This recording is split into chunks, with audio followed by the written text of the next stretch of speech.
morning and welcome in to the WRMN 10 o'clock news. I'm Dennis Green. On today's stories, First Presbyterian presents a 10,000 donation to Pads of Elgin and Magnum Opus Supper Club and Elgin Museum to benefit youth sports. We've also got a few of our headlines today.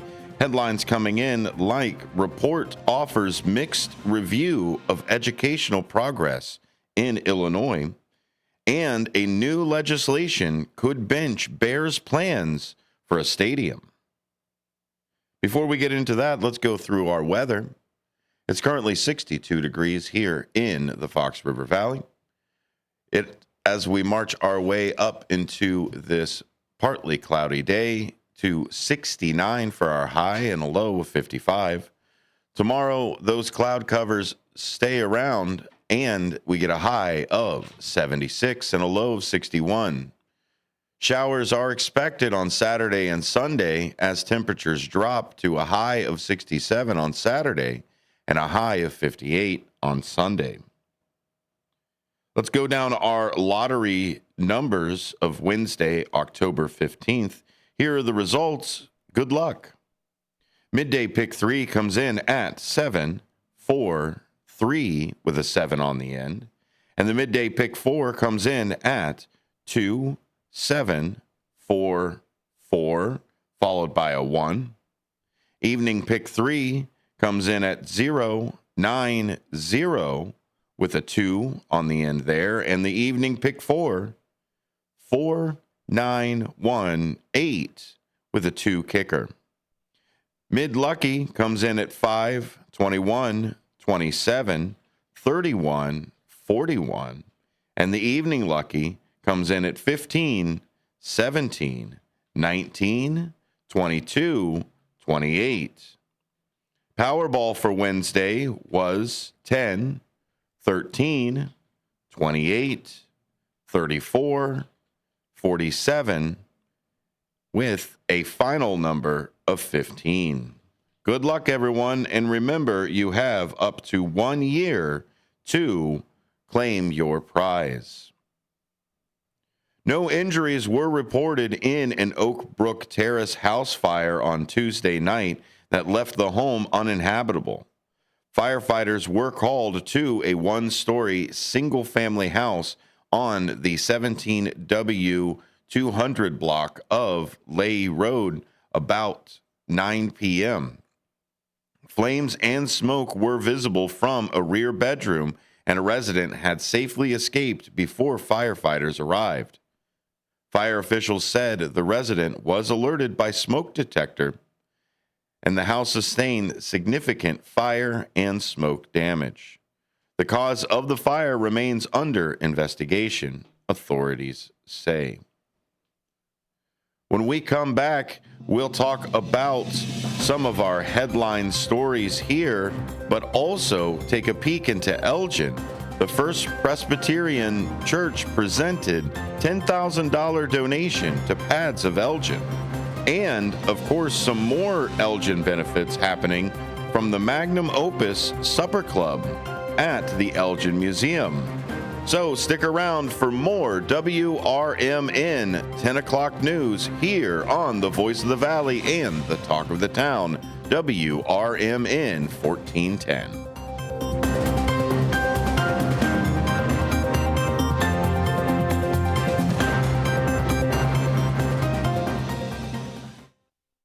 Hi, I'm Ryan Blaney, a third-generation race car driver, and we dedicate a lot of our time to going as fast as possible. My grandpa Lou is the reason why my dad and I started racing, and I'm really proud to follow in his tracks. But when my grandpa was diagnosed with Alzheimer's, it was a very unexpected bump in the road for us. I've learned a lot on this journey with my grandpa Lou, and the memories of my grandpa will always be with me. It's important to notice if older family members are acting differently, experiencing problems with their memory, or having trouble with routine tasks. Talking about Alzheimer's can be really tough, but if you notice something, have a conversation with your loved one. encourage them to see a doctor, or offer to go with them. Early detection of Alzheimer's can give your family time to explore support services, make a plan for the future, and access available treatments. The Alzheimer's Association provides care, support, and research to help you take control of the situation with your family and manage the disease together. If you or your family are noticing changes, it could be Alzheimer's. Talk about seeing a doctor together. Visit alz.org/time to talk. A message from the Alzheimer's Association and the Ad Council. It all comes down to this, folks. Yep, the entire season is on the line. But my throat has officially thrown in the towel. Sounds like you need Vicks VapoCool drops. They're max strength and vaporize sore throat pain.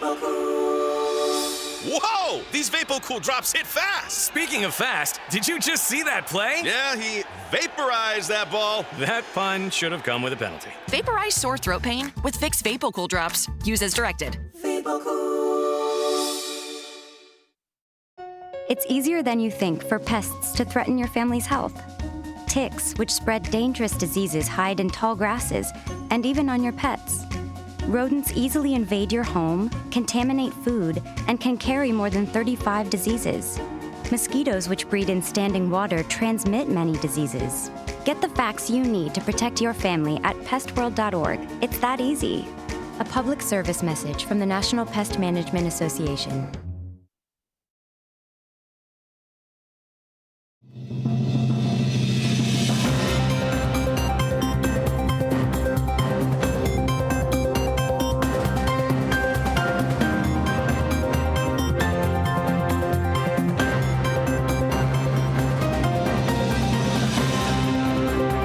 Welcome back to the WRMN 10 o'clock news. I'm Dennis Green. First Presbyterian Church of Elgin presented a $10,000 donation to PADS, the Public Action to Deliver Shelter.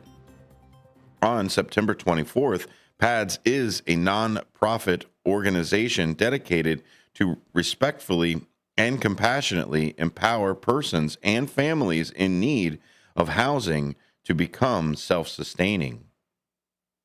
The generous contribution will support PAD's general operating expenses during a critical period as COVID-era funding sunsets, with no new state or federal support currently on the horizon. The donation represents First Presbyterian Church of Elgin's commitment to ensuring the most vulnerable community members continue receiving vital shelter and supportive services.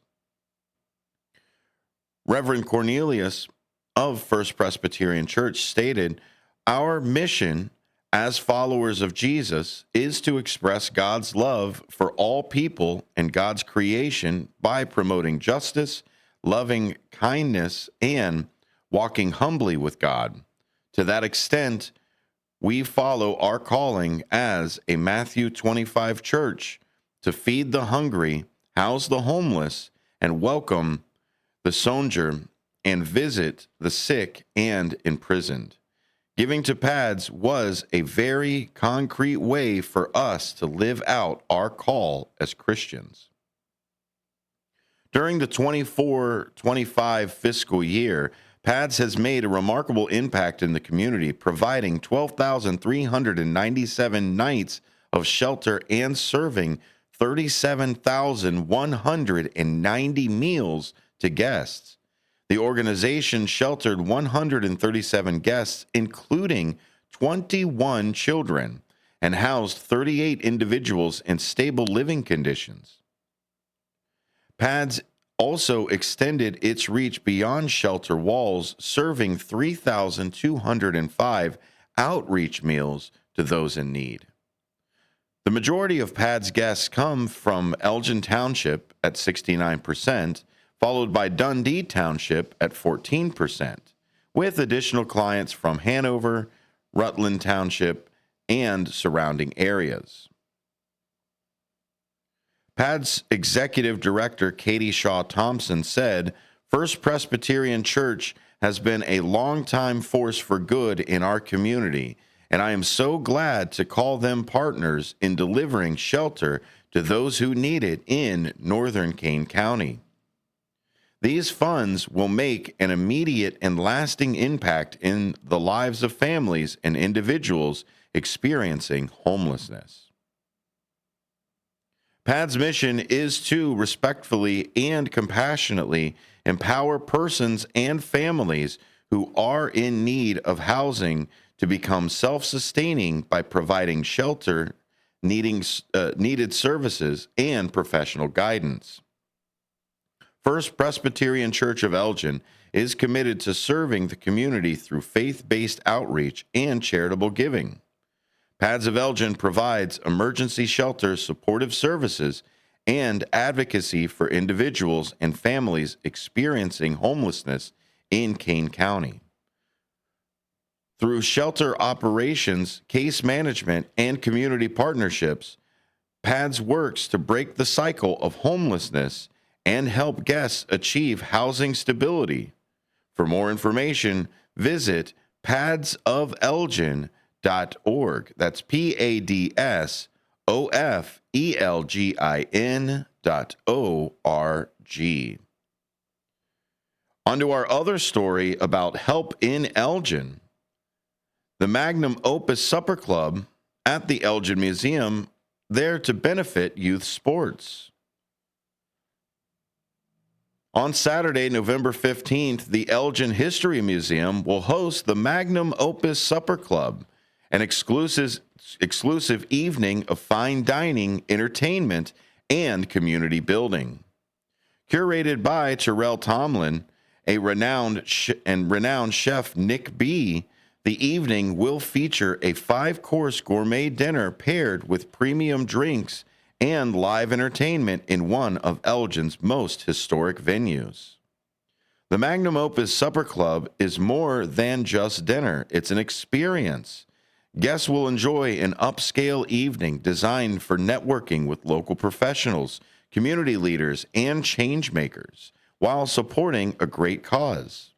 All proceeds from the event will benefit the Bali Booster Club, a nonprofit dedicated to helping families raise funds for youth sports and educational opportunities.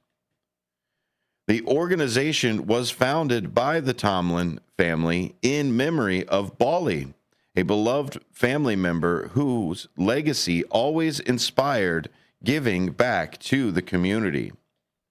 Terrell D. Tomlin, the event organizer, said, "The Magnum Opus Supper Club is about creating unforgettable experiences while making an impact. By joining us on November 15th, you're not only enjoying world-class cuisine, but also investing in Elgin's youth's future." Tickets are $150, available through eventbrite.com. If you are unable to attend, a tax-deductible donations can be made directly to the Bali Booster Club. It will be 6 to 10 p.m. at the Elgin History Museum, 360 Park Street in downtown Elgin. The Bali Booster Club is a nonprofit organization committed to supporting parents and guardians with the rising costs of youth sports and education. By partnering with local events, venues, and volunteers, the club provides fundraising opportunities and resources that strengthen families and communities. When we come back, we've got a few more headlines to talk about, including reports offer mixed reviews of the educational progress in Illinois, and new legislation could bench the Bears' plans for a stadium. More to come, including Brother Chimp Brewing expands to St. Charles with a new tap room, and ice was spotted yesterday in Carpentersville. We'll discuss that and more here on the WRMN 10 o'clock news.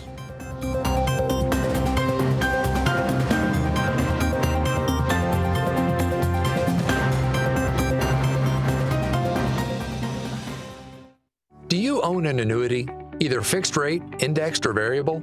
Are you paying high fees and getting low returns? If so, Annuity General would like you to have this free book to learn the pitfalls and mistakes of buying an annuity. The Annuity Do's and Don'ts for Baby Boomers contains the little-known truths about annuities, like how to help reduce your fees and increase retirement income. And it's free. That's right, free. As a bonus, we'll also throw in a free annuity rate report just for calling. We researched over 1,000 annuities and summarized rates and benefits from financially strong insurers. You get annuity do's and don'ts for baby boomers and the annuity rate report, both absolutely free for calling Annuity General today. Hurry, supplies are limited. Call now. 800-760-1845.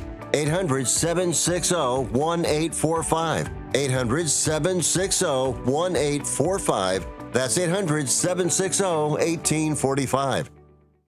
Ever tried balancing a dozen eggs in one hand while hopping on one foot? Or maybe juggling cats while riding the unicycle? Sounds ridiculous, right? But guess what? That's exactly what texting while driving is like. Your human brain only has the capacity to focus on one thing at a time. So when you're behind the wheel, give driving your undivided attention. Don't drive distracted. A message brought to you by the National Highway Traffic Safety Administration, Project Yellow Light, and the Ad Council. Join your co-hosts Mike Tooman and Paul Burvid on our weekly radio hour, Chief Guard of the Republic, where we talk about all things national security, defense, personal security, safety, and dealing with law enforcement situations. Call in 847-931-1410. Ask us questions. We will get you answers. Every week, Saturday, noon to 1 on 1410 AM WRMN Elgin. Streaming on WRMN1410.com. Chat with us on WRMN's YouTube live channel.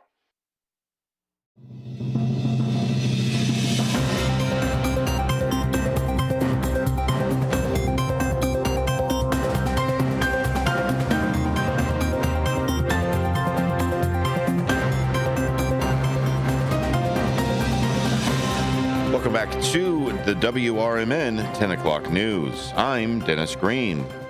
New legislation could bench the Bears' plans for the Arlington Heights Stadium. The Bears' drive for legislative favor that would clear their path to a suburban relocation has gotten the proverbial block at the kickoff of the Illinois General Assembly fall veto session. In a bid to prevent the team from leaving his Chicago Lakefront district, State Rep Cam Buckner filed a bill in Springfield that would put greater controls on professional sports stadium subsidy deals and require greater transparency around the process. The Stadium Transparency and Responsible Spending Act doesn't mention the NFL franchise by name, but in effect would slow or outright stop the club's pursuit of a new $5 billion stadium anchored mixed-use district on its 326-acre property in Arlington Heights. The Bears have been lobbying for legislation of their own that would give them a long-term property tax break on the sprawling site, in addition to a request for $855 million for infrastructure costs. Buckner said he's a Chicago Democrat whose 26th district includes Soldier Field. He said, sending tens of millions of dollars to major sports teams in hopes of a financial return that is far from guaranteed has to come with guardrails. We can't take the risk and expect working people to bear the economic burden if it doesn't pay off. That's unacceptable. Among the guardrails detailed in Buckner's bill filed Tuesday, full online disclosure at least 30 days before approval of any agreement between the state or a local government and professional sports franchise that grants subsidies, tax abatements, or financial incentives for the construction, renovation, or operation of a stadium. An independent, franchise-funded cost-benefit analysis by the Commission on Government Forecasting and Accountability showing the 20-year fiscal impact of such an agreement, including the effect on tax revenues, infrastructure costs, and local service demands.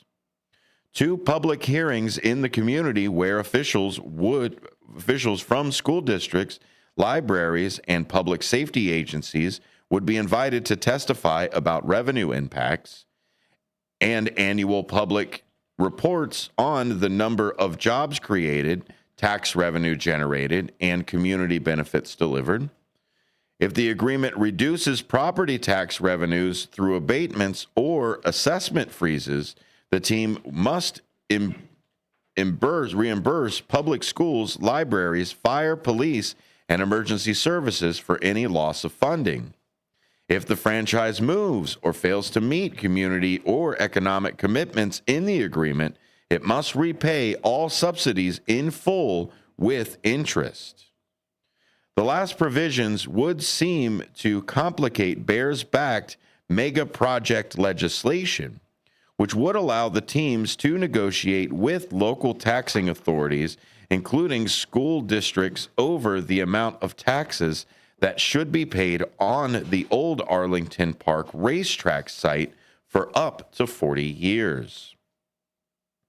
Bears spokesman Wednesday reiterated a statement released 2 weeks ago that urges state leaders to pass the mega project bill, which, quote, creates a fair, predictable framework for property taxes that applies to any large-scale investment in Illinois.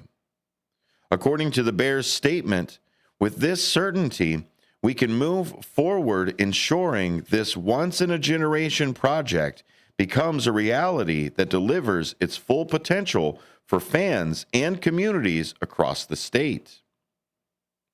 But the Bears bill already faced long odds of passage during the 6-day veto session that started Tuesday, when a 3/5 majority is required for approval of any legislation.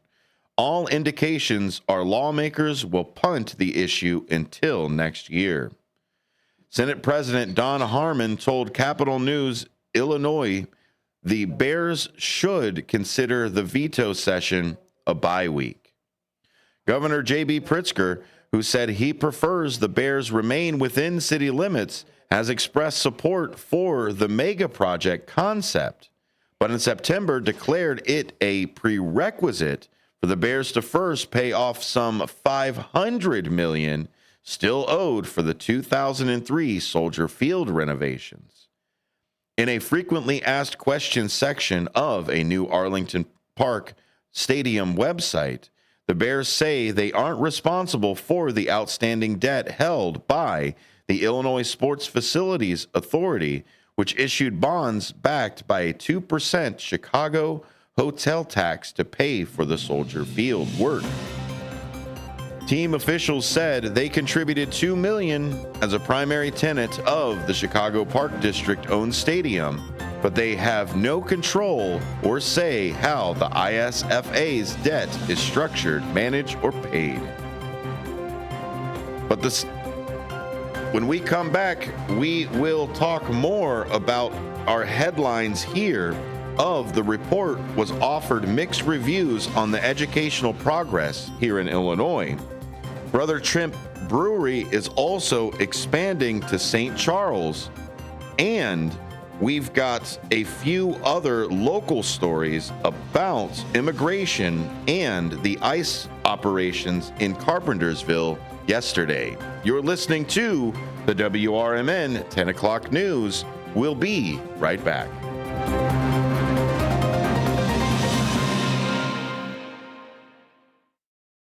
I'm Trey Westerberg on 1410 WRMN Elgin, proudly serving the Fox River Valley. This update brought to you by Centos. A Burbank woman was cited in a crash last week that left 3 people hospitalized, including one that was seriously hurt, according to Batavia police. 21-year-old Belinda Gomez Matube was issued a citation for failure to yield, vehicle turning left after the crash that occurred at around 8:55 p.m. last Tuesday at the intersection of North Randall Road and McKee Street. The preliminary investigation revealed a Chevy Trailblazer driven by Gomez Matube was driving north on Randall Road when the driver attempted to turn left and crashed into a Dodge Ram headed south on Randall Road. road. Extrication was required after the collision. Gomez Matuve and the 28-year-old Dodge driver were hospitalized with non-life-threatening injuries and were soon released. A 24-year-old man who rode in the Chevy was receiving advanced medical treatment as of Wednesday of last week. Members of the marching bands from 5 Elgin Area School District U46 high schools will perform during a showcase at Streamwood High School's Millennium Field on West Schaumburg Road on Thursday. The program begins with a performance of the national anthem at 6 p.m., followed by the Streamwood High School's band at 6:15, Elgin at 6:45, Larkin at 7:15, Bartlett at 7:45, and South Elgin at 8:15. Admission is free and gates open at 5:30 p.m. A total of 132 runners from Aurora successfully completed the 2025 Bank of America Chicago Marathon on Sunday, joining more than 50,000 participants who crossed the finish line in Grant Park. This year's marathon, the 47th edition of the event, attracted runners from all 50 states and over 120 countries. The 26.2-mile race started and ended in Grant Park with runners traversing 29 of Chicago's neighborhoods. The Chicago Marathon published a complete list of local runners who ran in the race. All results were unofficial as of Monday afternoon. I'm Trey Westerberg on 1410 WRMN Elgin, proudly serving the Fox River Valley.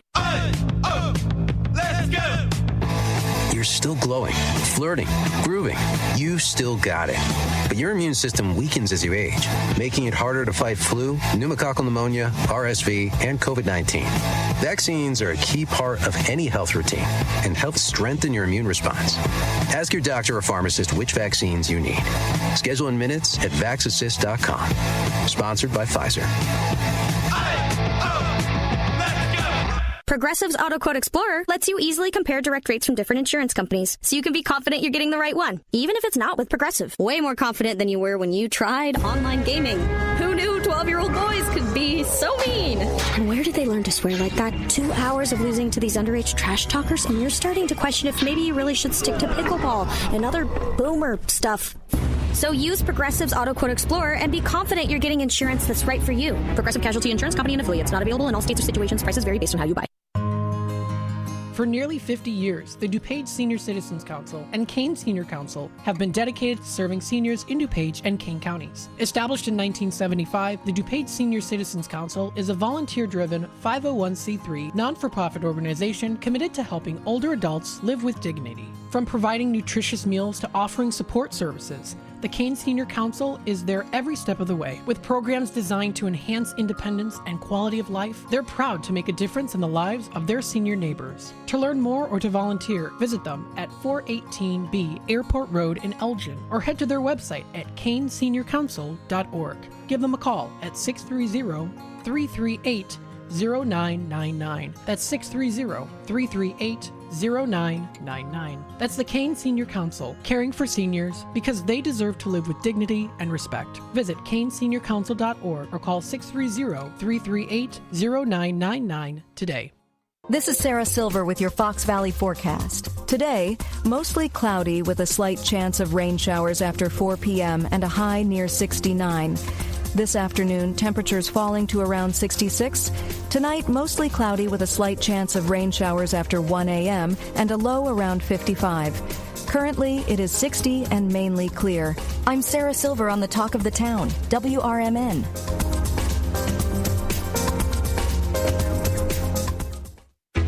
Remember when they used to ask, what do you want to be when you grow up? At Bank of America, we ask every day, what would you like the power to do?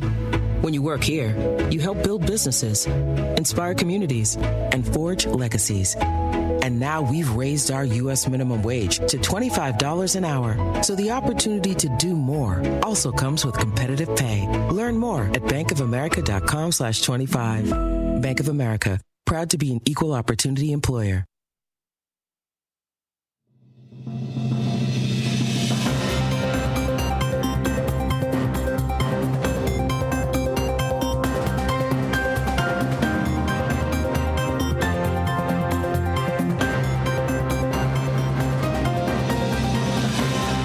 Welcome back to the WRMN 10 o'clock news. Remember, if you ever miss a episode of the WRMN 10 o'clock news, you can always find it over on YouTube.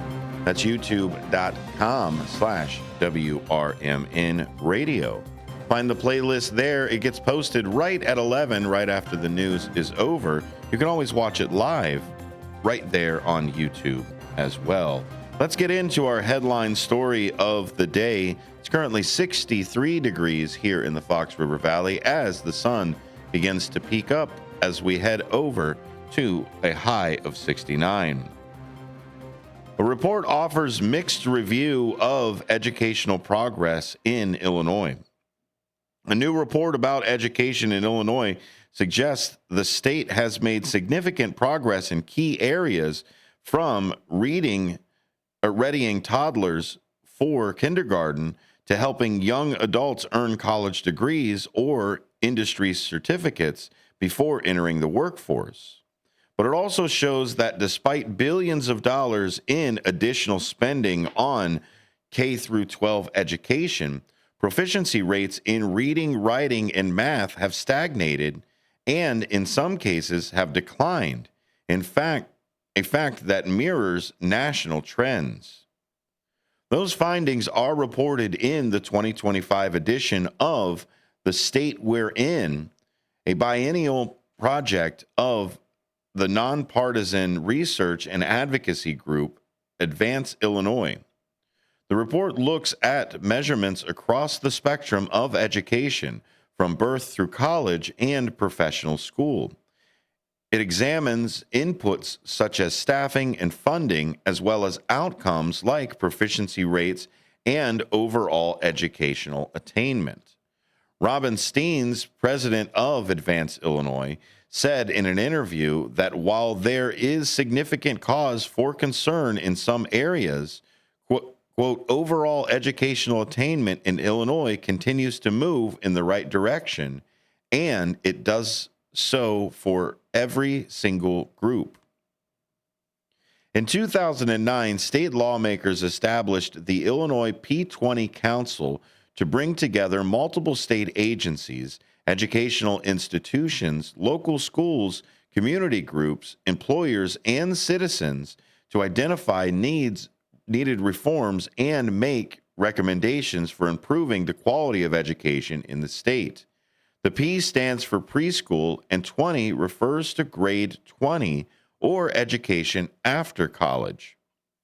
The following year, the council put forth a goal that within the next 15 years, by 2025, 60% of Illinois' adult population would have either a high-quality degree or industry credentials.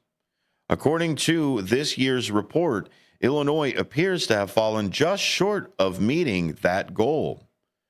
The report cites 2023 census data showing 49% of adults in the state held an associate's, bachelor's, or professional degree, up from 41% in 2010. The total with either a post-secondary degree or industry certificate in 2023 was estimated at 57.4%. Steens said, "We wanted to get to 60. We didn't quite get there, but that's real progress in the amount of time in the last decade.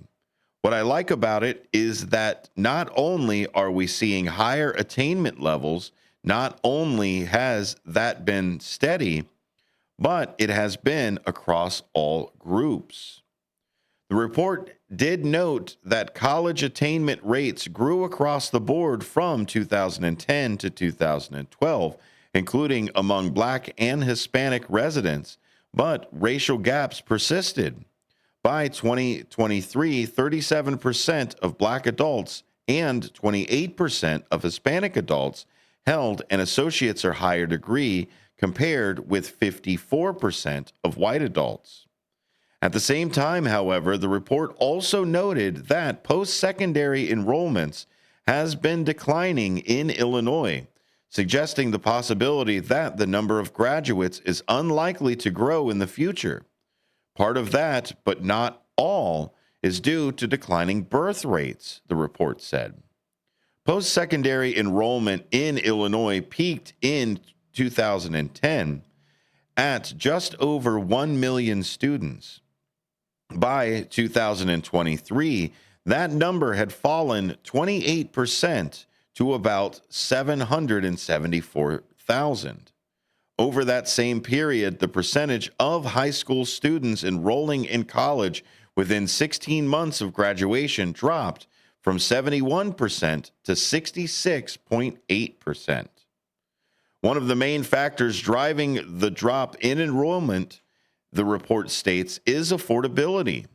Average tuition and fees at a 4-year public institution in Illinois costs about 19% of the median household's annual income, which ranks Illinois 46th out of 50 states and Washington, D.C.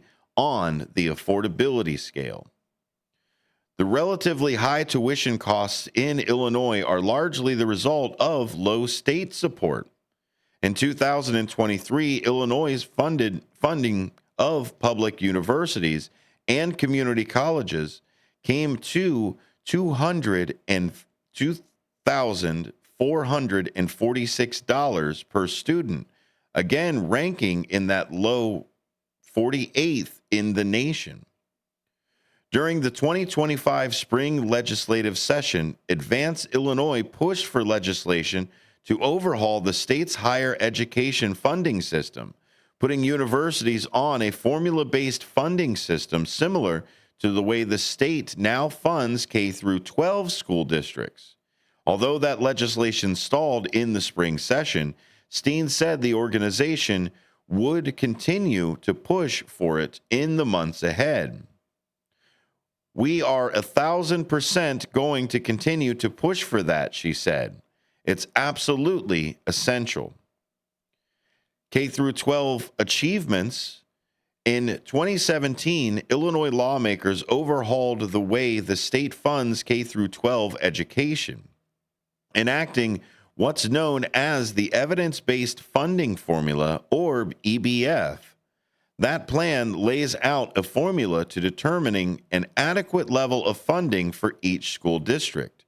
It also calls for the state to add at least $350 million in new spending each year for public schools, with the bulk of that money directed to the districts furthest away from their adequacy target.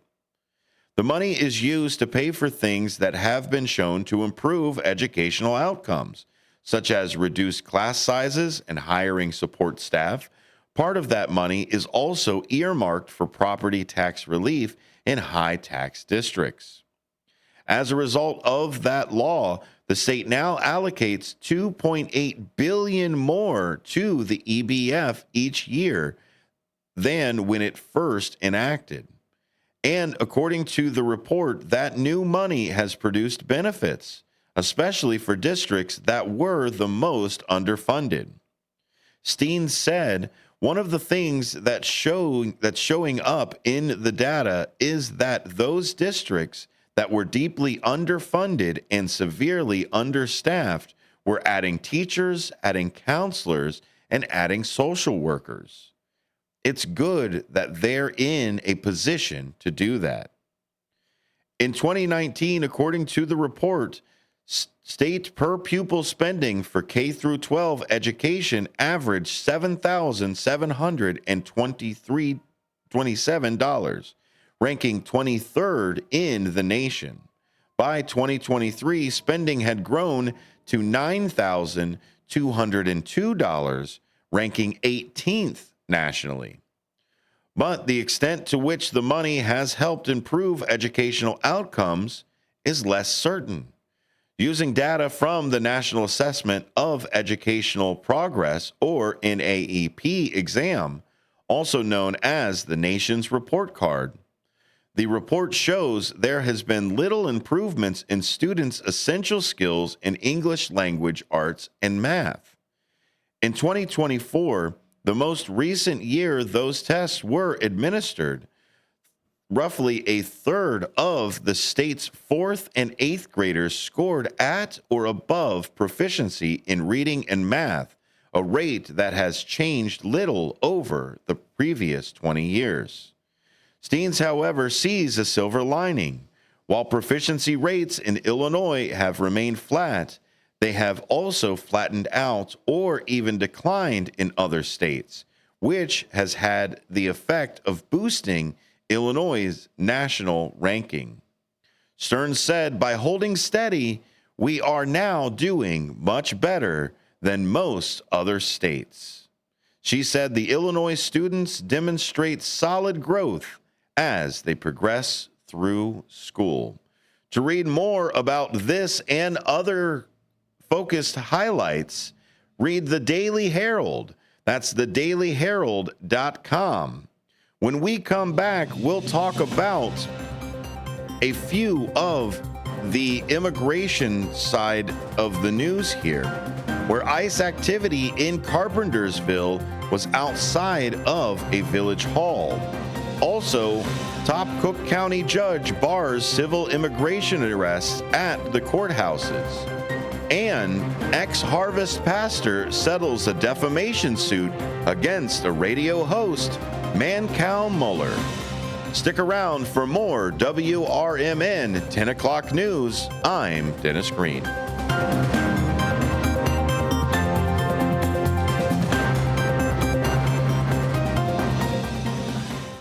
Systems run everything. Government, economy, media, justice. They shape your choices, your opportunities, your future. But do they work for you or against you? On Apolitical Talk Show, we break them down, not to destroy, but to understand. Because if you don't see how the system works, you won't see when it's being manipulated or who's benefiting from it.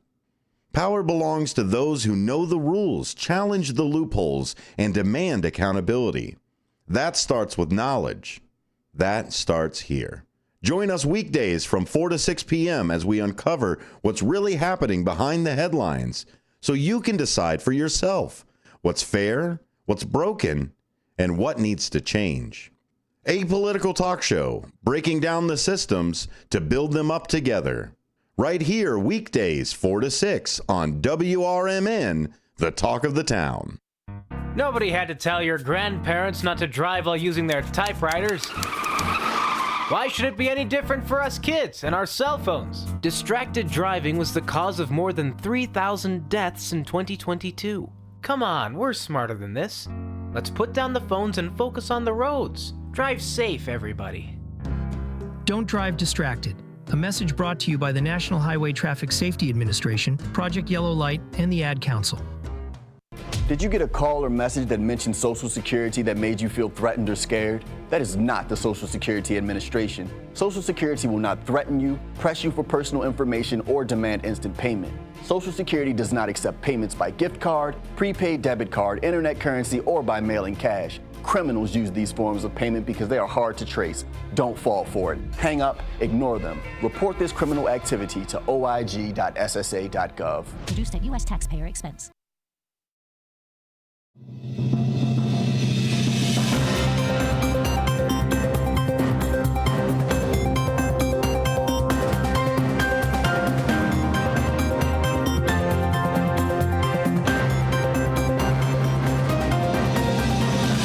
Welcome back to the WRMN 10 o'clock news.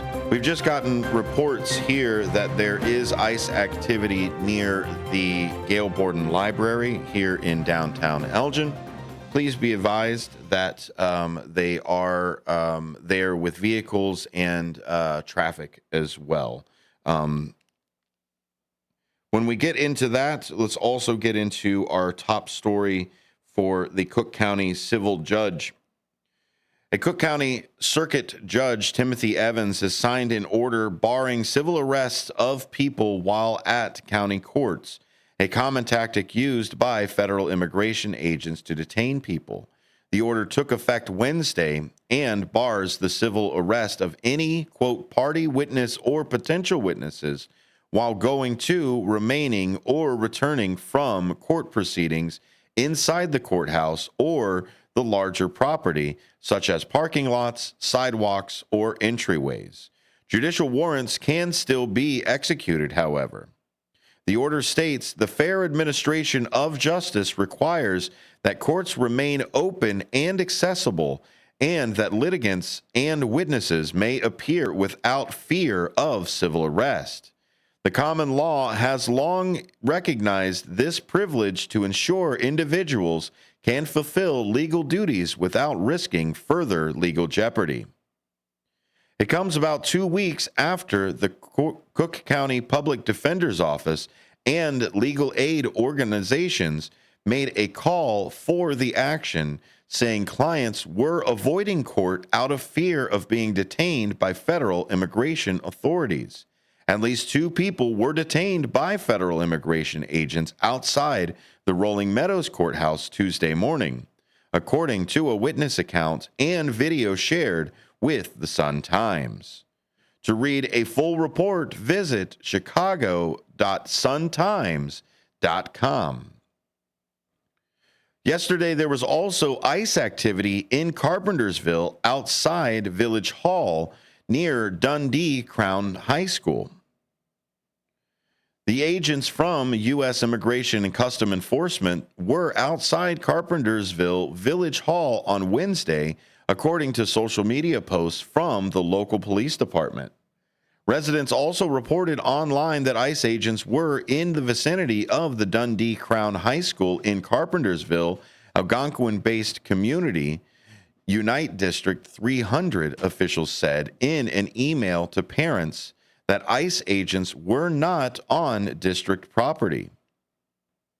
According to a post Wednesday on the Village of Carpentersville Public Safety, the village is aware that immigration and custom enforcement agents were outside of Village Hall for approximately 30 minutes beginning around 12:20 p.m. today, the Facebook page for Carpentersville Police had stated. The agents made no contact with the village before or during their arrival, but escorted what appeared to be detainees to use the public bathroom, after which several vehicles with agents remained in public parking spots outside of Village Hall, the post said, adding that neither the village nor its police are involved in, quote, federal immigration enforcement activities, and that is not warned of upcoming activities. In a letter sent to parents, District 300 Superintendent Martina Smith said the district was aware of ICE's presence in the community, quote, including rumors suggesting ICE activity at Dundee Crown High School and other District 300 schools. She also wrote, "We want to reassure our families that ICE has not been present at any District 300 school. Parents were informed that they could pick up their children from school if they wished." The Arboretum Illumination. Tickets are now on sale for the public of Illumination Tree Lights at the Morton Arboretum, which runs 4:30 to 9:30 p.m. nightly from November 15th to January 3rd at the Morton Arboretum.